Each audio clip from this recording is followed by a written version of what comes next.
नमस्कार, मेरा नाम है प्रगति वाजपेयी और आप देख रहे हैं ईटी नाउ स्वदेश। सबसे पहले शुरुआत करते हैं बड़ी खबरों से। आज वित्त मंत्रालय सरकारी बैंकों के अध्यक्षों के साथ समीक्षा बैठक करने वाला है।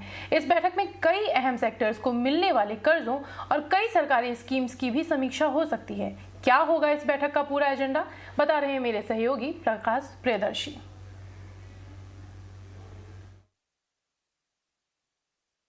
शाम तक ये बैठक चलेगी और एक तरीके से आप मान लीजिए काफी अहम बैठक है, क्योंकि बजट के बाद सरकारी बैंकों के साथ ये पहली बैठक है और ये एक तरीके से समीक्षा की जा रही है। कई तरह के स्कीम्स, फ्लैगशिप स्कीम्स हैं गवर्नमेंट के, अगर आप फाइनेंशियल सेक्टर में देखें, जिसका जिक्र आपने भी किया, और साथ ही साथ कई ऐसे स्कीम्स हैं जहां पर जो सरकारी बैंक हैं उनसे स्पेशल ड्राइव चलाकर लोन देने के लिए सरकार ने कहा है। लिहाजा क्रेडिट फ्लो कितना बढ़ा है इसकी समीक्षा सरकार करेगी और इस वक्त इकोनॉमी में डिमांड बढ़ाने की जरूरत है, लिहाजा उसके मद्देनजर ये बैठक काफी अहम साबित होने जा रही है।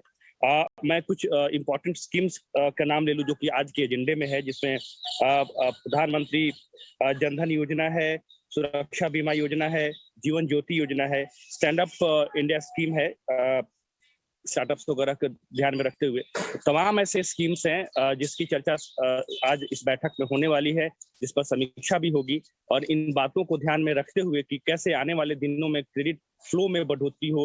और एक और अहम एजेंडा है, वो है एग्रीकल्चर सेक्टर के लिए, जिसमें केसीसी के तहत किस तरीके का क्रेडिट फ्लो अभी तक हुआ है और आने वाले वक्त में बैंकों की भूमिका इसमें काफी अहम होने वाली है, क्योंकि सरकार का टारगेट ये है कि डिस्ट्रिक्ट लेवल तक बैंक पहुंचे, किसानों को कर्ज दे।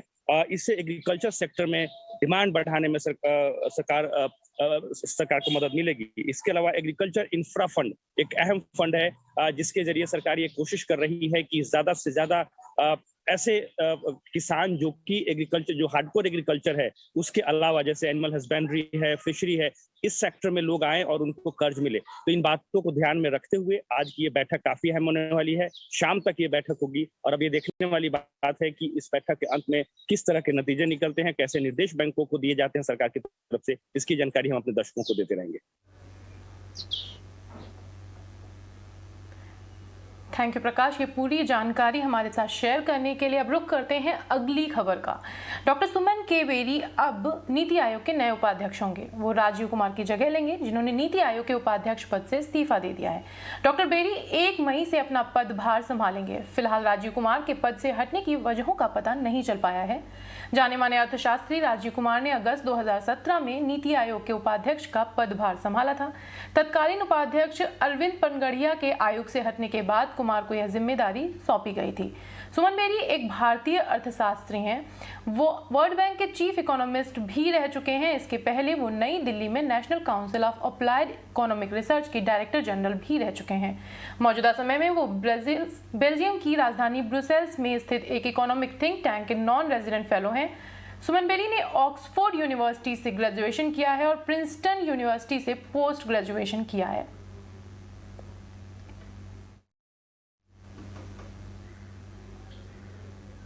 सरकारी कंपनी पवन हंस किसके हाथों में जाएगी, आज इसका फैसला हो जाएगा। खबरों के मुताबिक जिंदल स्टील लिमिटेड और Jindal steel and power limited सहित कई कंपनियों ने इसके लिए बोलियां लगाई हैं। सरकार पवन हंस में अपनी 51% की पूरी हिस्सेदारी बेच रही है। बाकी 49% की हिस्सेदारी ओएनजीसी के पास है और वो भी अपनी पूरी हिस्सेदारी बेचना चाहती है। कैबिनेट सेक्रेटरी राजीव गाबा की अगुवाई में अधिकारियों के एक समूह की आज बैठक होनी है, जिसमें बोली लगाने वाले विजेता कंपनी का चुनाव किया जाएगा। विजेता के चुनाव के बाद उसे मंत्रियों के एक पैनल की मंजूरी भी लेनी होगी। इसके बाद सरकार आधिकारिक तौर पर विजेता कंपनी के नाम का ऐलान करेगी। आपको बता दें कि पवन हंस की स्थापना 1985 में की गई थी और इसके पास 40 से अधिक हेलीकॉप्टर्स का बेड़ा है, जिसमें से 900 से अधिक कर्मचारी काम करते हैं, जिनमें से आधे से भी कम कर्मचारी स्थायी हैं।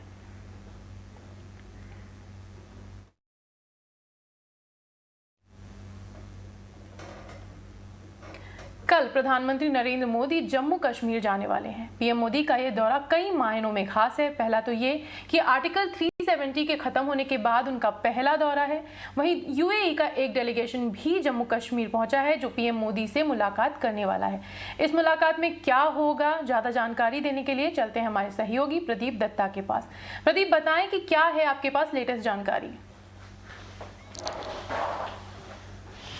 देखिए, बिल्कुल आपने सही कहा कि अनुच्छेद 370 हटने के बाद पहली बार प्रधानमंत्री नरेंद्र मोदी जम्मू कश्मीर का दौरा करने वाले हैं और जम्मू की पल्ली पंचायत जहां पे मैं समय खड़ा हूं वहां पे वो 1 लाख से ज्यादा लोगों को संबोधित करेंगे। उसके साथ साथ 700 के करीब जो पंचायतें हैं देश भर में उनसे भी वर्चुअल मोड पे वो बातचीत करेंगे। यानी कि इस पल्ली पंचायत को एक रोल मॉडल विलेज की तरह बताया जाएगा, दिखाया जाएगा और ताकि बाकी गाँवों में भी इसी तरीके से तरक्की हो। और खासकर ये उन लोगों के चेहरे पर एक तमाचा भी होगा जो लोग अक्सर सवाल पूछते हैं अनुच्छेद 370 हटने के बाद क्या बदलाव आया। उसके साथ साथ अब देखिए इन्वेस्टमेंट की भी पूरी तैयारी हो रही है। आज 12 मेंबर की जो यूएई टीम है, जो वहां से कुछ डेलीगेशन के लोग हैं, एम्बेसडर जो उनको लीड करेगा यूएई का, वो आज घाटी में पहुंच रहे हैं और घाटी में वो वहां पे आज दिन के टाइम पहुंचेंगे। उसके बाद वो गुलमर्ग जाएंगे। देखिए वो इन्वेस्टमेंट की अपॉर्चुनिटीज देख रहे हैं क्योंकि सरकार चाहती है टूरिज्म और हॉस्पिटैलिटी सेक्टर में वो आके इन्वेस्ट करें ताकि इससे एक तो रोजगार मिलेगा लोगों को और उसके साथ साथ इकोनॉमी जो है उस बढ़ेगी, आर्थिक स्थिति जो है जम्मू कश्मीर की और ज्यादा बेहतर और इंप्रूव होगी। तो जो प्रधानमंत्री का दौरा है वो भी 3 फैक्टर्स पे होगा। 3 डायमेंशनल अप्रोच है। जब हम 3 डायमेंशनल अप्रोच की बात करें तो एक डायलॉग की बात करते हैं। डायलॉग किनसे? जम्मू कश्मीर के लोगों से बात करेंगे डायलॉग की, क्योंकि प्रधानमंत्री अक्सर कहते हैं दिल्ली और दिल की दूरी को कम करना है। और दूसरी चीज डेवलपमेंट पर जोर शोर दिया जाएगा कि किस तरीके से हमें जम्मू कश्मीर को यूनियन टेरिटरी है इसे आगे बढ़ाना है और ज्यादा डेवलप करना है और बताना है पूरी दुनिया को कि कैसे देश पूरा ध्यान रखता है जम्मू कश्मीर के लोगों का। और तीसरा है डेमोक्रेसी। आप देखिए ये पंचायती राज दिवस पर प्रधानमंत्री यहां आ रहे हैं। डेमोक्रेसी जो है वो डायनेस्टी वाली डेमोक्रेसी नहीं है, ये ग्रास रूट लेवल डेमोक्रेसी है जहां पंचों को, सरपंचों को, डीडीसी बीडीसी मेंबर से बात करेंगे क्योंकि प्रधानमंत्री चाहते हैं कि हर शख्स यहां खुद मुख्तार हो। जब यहां grass root level democracy stronger हो जाएगी, एम्पावर्ड हो जाएगी, कैपेसिटी बिल्डिंग होगी, तभी वो गांव की तरक्की होगी। क्योंकि कहते हैं भारत जो है वो गांव में बसता है और अगर जो हमारे गांव है वो उन्नति की राह पर होंगे तो अपने आप भारत भी तरक्की की राह पे निकल पड़ेगा। यही प्रधानमंत्री का पैगाम है और ये डेलीगेशन भी इसीलिए आ रहा है यहाँ पे इन्वेस्ट करें, आर्थिक स्थिति इंप्रूव हो, लोगों को रोजगार मिले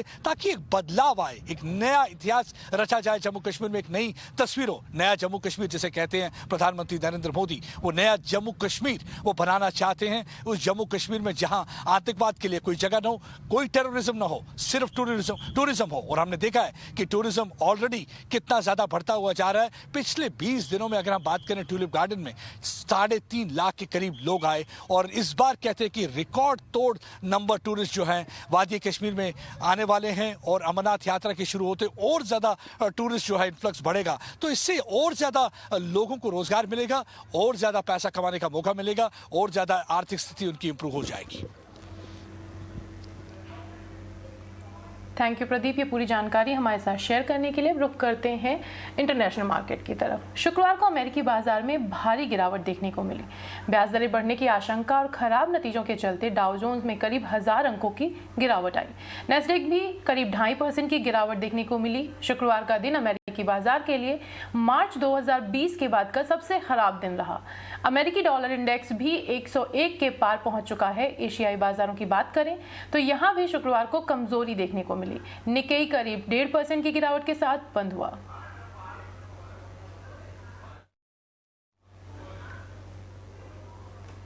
अब बात करते हैं कोरोना की। दिल्ली में बढ़ते कोरोना के मामलों को देखते हुए दिल्ली सरकार अलर्ट मोड पर आ गई है। सरकार ने स्कूलों को लेकर नई एसओपी जारी की है जिसमें सरकार ने स्कूल बिना बंद किए इस महामारी से कैसे लड़ा जाए इसके लिए नई गाइडलाइन तैयार की है।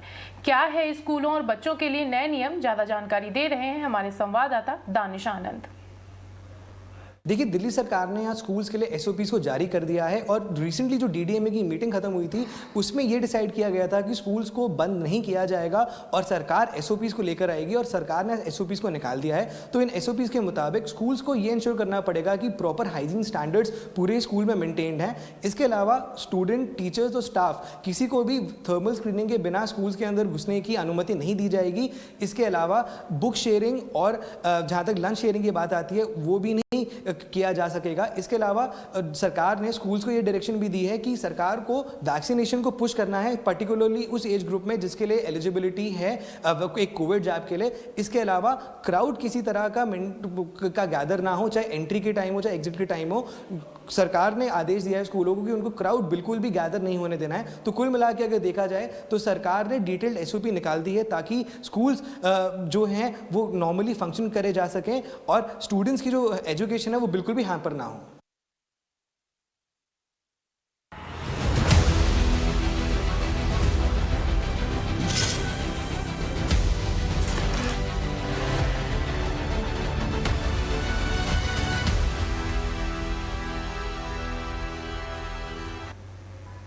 इंडिया इकोनॉमिक कॉन्क्लेव में केंद्रीय पेट्रोल मंत्री हरदीप सिंह पुरी भी पहुंचे, जहां उन्होंने कई मुद्दों पर अपनी राय रखी और खासकर बढ़ते तेल के दामों को लेकर कहा कि महंगे तेल के दामों के लिए केंद्र सरकार को जिम्मेदार ठहराना गलत है।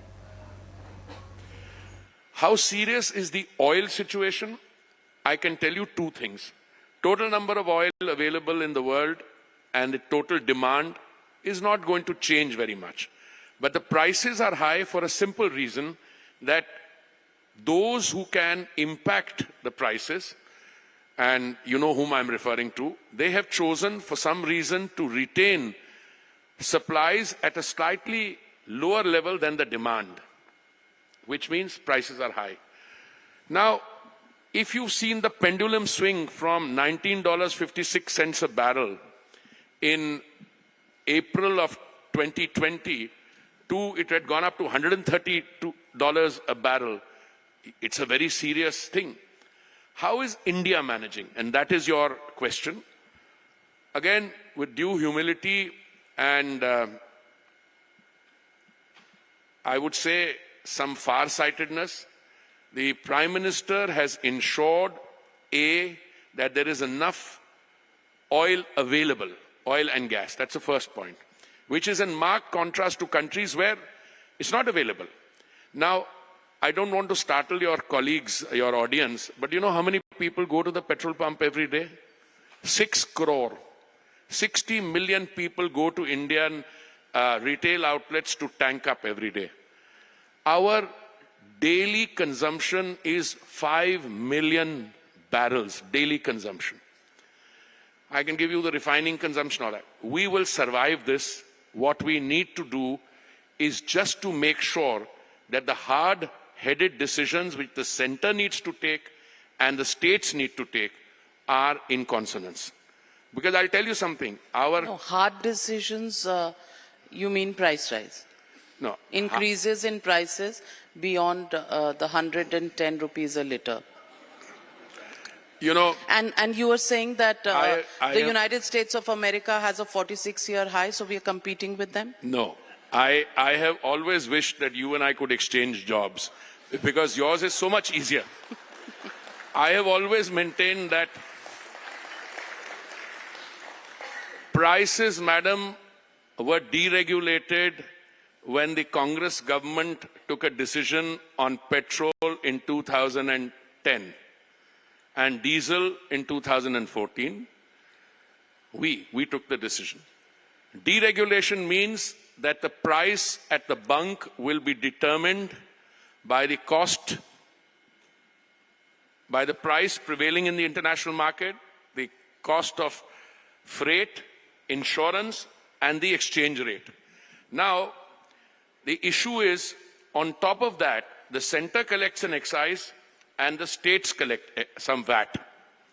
Now, the political narrative, which you have the liberty of referring to when you want to grill me, is one in which people... Grilled is always better than gravies. Well, that's all right. More healthy. Issue is, those people are philosophizing with a false conscience. Let me explain to you. We used to charge 32 rupees a litre on petrol and diesel during this period. Then came the pandemic. We needed the money because of the peculiar situation that was in. 80 crore people, Navika ji, are being fed 3 meals in a day. And that's continuing for another 3 months. 80 crore people. People, I think 1.82 crore free vaccine doses. And I can give you a list. We did that.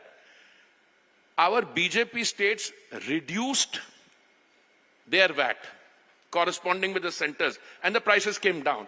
But the criticism is coming from those non-BJP states, and I don't want to name any because I don't want to abuse host privilege here.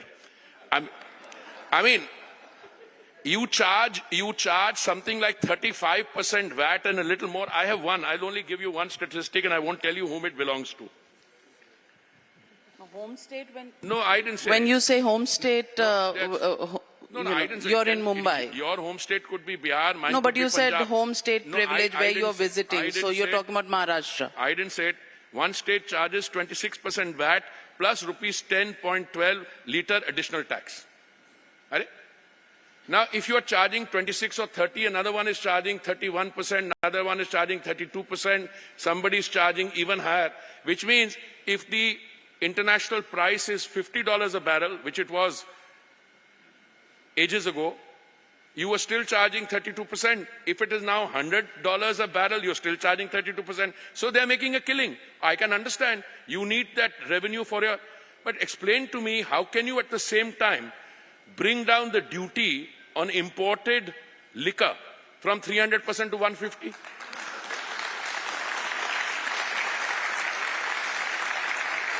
No, I can understand. I mean, I come from a state where, you know, people take kindly to reduction in duty rates on liquor. I know. Even though they may not want their representatives to give the appearance that they've been, you know, at it. But I want to seriously understand, can you criticize the center on pricing if your own VAT rates are exorbitant? That's a limited point I want to make on prices, and I think we would leave it at that because it's a discussion I wanted to have in Parliament. I got up in Parliament. I was speaking on the Ukraine, Operation Ganga. But you know, you give a guy who's switched to politics the mic, he'll never miss an opportunity to vision. International prices have gone up 58% on the bunk. Ours have gone up only 15%. Now, unless you're saying, and you said that, do you want to compete with the United States on inflation? No, for heaven's sake, I don't. I want mine to remain where it is and come down. India economic conclave में serum institute of India के CEO अदार पुनावाला ने कहा कि उन्होंने सरकार से पहले और दूसरे डोज के बीच के अंतर को कम करने की सिफारिश की है। साथ ही उन्होंने बूस्टर डोज पर और ज़्यादा एग्रेसिव होने की और पहल करने की ज़रूरत भी बताई। We have got 200 million doses of stock. We shut down production in December. I've even offered to give free donations to whoever wants to take it. The problem is, because, you know, we've now sold enough vaccines last year, so it's not a commercial point. People want to travel. And if you've taken a shot, you know, with this 9-month gap, if you work backwards, it's August, you know, the month of August, August, September last year. So if you've taken the vaccine after that period, you can't travel. So that's one of the major reasons why we have proposed, because I get a lot of inquiries that, you know, when can we have the booster? We need to travel. And so that was one of the reasons. And of course, globally, it's seen that after 6 months, the antibody levels go down. So why wait for 9 months? So there is a lot of scientific rationale for it. A lot of the experts in India have also agreed with that. And I think very soon the government will reduce the gap from 9 to 6 months, which is the right decision going forward for boosters as well. Well, you know, we've been requesting the government since December to allow boosters in our country. Globally, if you look at, you know, what's happening, everyone's taking boosters. Having said that, our vaccines made in India have worked very well. India's cases, hospitalizations, they're so much better, or rather lower, compared to Europe and the United States, which have been taking the messenger RNA vaccines and other vaccines. So even if you look at China, what's happening. So we're in a good position because of the vaccines that the Indian government chose to use in our program. Having said that, how many lives could we still prevent, you know, from how many hospitalizations we could prevent going forward in future waves is dependent on the boosters and the level of boosters our country takes. We won't need 4 and 5 boosters like others have done, but I think in the urban areas and for the vulnerable, I think boosters is very important. We're already a bit late on it, but we still have time before the next waves come. India economic conclave में HDFC के vice chairman और CEO के मिस्त्री ने कहा कि real estate sector के लिए अच्छा दौर है। एचडीएफसी और एचडीएफसी बैंक के मर्जर पर उन्होंने कहा कि मर्जर से शेयर होल्डर्स के साथ-साथ इकोनॉमी को भी फायदा होगा। And I think COVID has made it more imperative for most people, most families to look for a bigger and larger home. So that's one reason. Second is still from, I would say from 2017 till 2020, there was growth in housing Housing was growing even at that time. But the growth was primarily coming in tier 2 and tier 3 cities. The tier 1 cities, the Mumbais, the Delhis, the Bangalores, was relatively weak, particularly the center of the city where prices are high. But COVID changed all that. And then I think people realized that affordability for housing had improved dramatically. Because from 2017 till 2020, property prices went nowhere. If you were buying a property in central Mumbai in 2017 at X price, you would have got the same price in 2020. And in that period of 3 years, incomes would have risen by whatever, 8-9% a year. So incomes had increased, property prices were where they were, and therefore affordability clearly got much better. And then the fear that there was oversupply in the market, that fear went away. So that's what caused this massive push, and more people looking to buy a house. Kiki, when last I was chatting with you, you gave me a very interesting anecdote that people don't buy houses when they're actually cheap. They start buying when property prices begin to go up. That's strange. Aisha, that happens even in equity markets. Generally, you find that people never buy at the bottom of the market. People start buying when they start seeing prices move. FOMO. So this is exactly what you see even in the housing sector. So people started seeing prices move up, and that all the people who were waiting in the pipeline, hoping that prices would remain the same or hoping that prices would come lower, all these people sort of rushed forward and started looking to buy a house. So this is a natural phenomenon. HDFC Bank stock is down 21% and HDFC is down 25%. How would you defend that? Right, what would you say to the shareholder? The way I would say is that this is very, very, very short term. We have not been able to communicate very clearly or in an articulate manner the merits of the merger because of the fact that we all have our results. So our results are in another 8 days, 9 days time, and with results in 9 days time, there is that much you can talk and a lot that you cannot sort of speak about. So we've not been able to communicate as much as we would have liked to. You must also remember that the day the merger was announced, the stock price shot up. Yes. And then it shot up dramatically. I think it almost hit the circuit. 10%. Right. Yeah. And then it sort of came down. So you're comparing today with the peak. That may not be correct. You have to compare it with what it was before the merger was announced. Now, what was the reason for the merger? The reason for the merger is that the merits, the strength of the combined balance sheet is going to be so huge. It's going to be a massive benefit to the economy. But more importantly, let's understand how it benefits the shareholders and the stakeholders in both the companies. फिलहाल इस bulletin में इतना ही। बाकी business world की बड़ी खबरों के लिए जुड़े रहिए ईडी नाउ स्वदेश के साथ।